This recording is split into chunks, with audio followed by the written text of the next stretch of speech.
Mark Carney has scripted quite the comeback in Canada. But today, let's talk about two key losers of this race.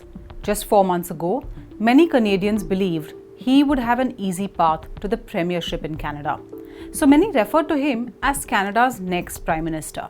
Now, Pierre Poilievre has been ousted from his own seat in Ontario after 21 years, and his party has come in second place.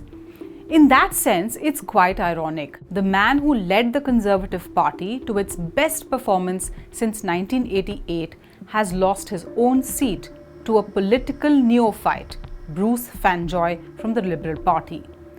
Poilievre is a regular run-ins in Parliament with then Prime Minister Justin Trudeau. His speeches, his campaign videos focused on the bread-butter issues of Canada, rising cost of living, the housing crisis. But then, the United States voted in Donald Trump, and it changed the course of Canadian politics in ways that many may not have seen coming, including leader of the Conservative Party, Pierre Poilievre himself. There's been a lot of criticism of Pierre Poilievre for failing to understand the Trump factor, the tariff factor, as being what really is driving this election. And even the supporters have said that Mark Carney seems to have been really better at getting that and running an election on that, and that's really he's been rewarded for doing that. The other big loser is the New Democratic Party's Jagmeet Singh. A few months ago, he pulled support to Justin Trudeau's government and put his hat in the ring for Prime Minister. The Trudeau government had to rely heavily on the pro-Khalistan Jagmeet Singh and his party. But now, he's kingmaker no more. Jagmeet Singh lost his own seat, where he was pushed to third place. He has announced he will step down as the leader of the NDP. His party, which won 24 seats in the last election, is now expected to have just 7 legislators in the House of Commons. Worse, even the party's vote share has slipped by almost 12%. That brings us back to Mark Carney.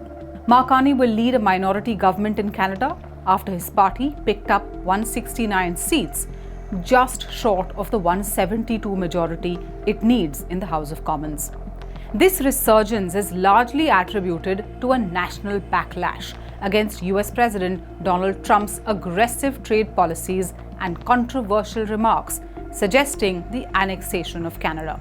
Carney, who had no prior political experience but had been the central banker in the UK and Canada, capitalized on his economic expertise and a promise to adopt a tougher stance against Washington. And that's what resonated with voters who were concerned about national sovereignty and economic independence. As he reminded his supporters of what he called America's betrayal, he chose his victory speech to tell Canadians that their old relationship with the United States was over and that Canada would have to look after its own interests. When I sit down with President Trump, it will be to discuss the future economic and security relationship between two sovereign nations. And it will be with our full knowledge that we have many, many other options than the United States to build prosperity for all Canadians. He also warned Canadians that the months ahead would be challenging and would require sacrifices too. For more such videos, subscribe to SNG News, hit the like button and follow for more such updates.